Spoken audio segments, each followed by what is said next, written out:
Hello everyone, and welcome to the show.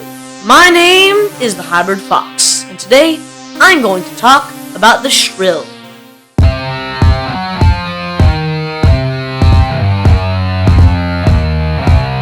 Now, the Shrill might look confusing at a glance, with no eyes, ram horns, a gaping mouth, and thick white fur.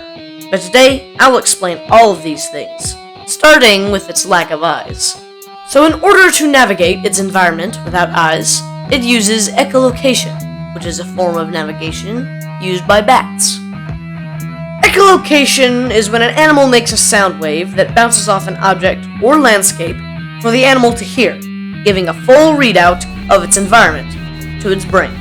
That's the overview, at least. And fun fact, the shrill screeches can be heard from over a kilometer away. That might not sound like a lot, but think about being right next to it. It would be like a sonic cannon. Anyway, so that explains its lack of eyes. But what about its horns? And how does it even hear the sound waves without ears?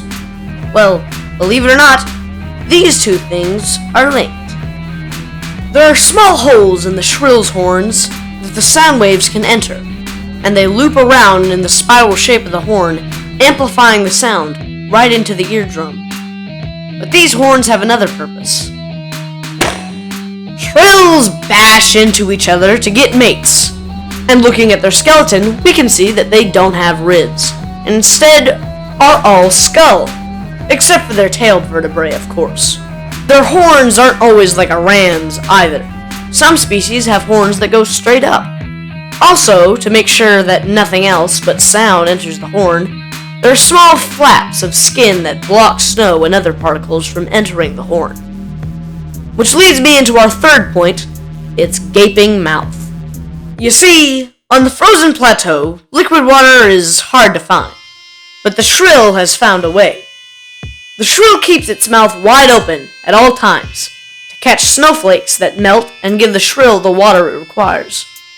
They also need a large mouth and large teeth to eat their desired prey, which is usually small caribou, because the Shrill is only a meter long. The Frozen Plateau is the coldest place on Bennta, which I have mentioned before.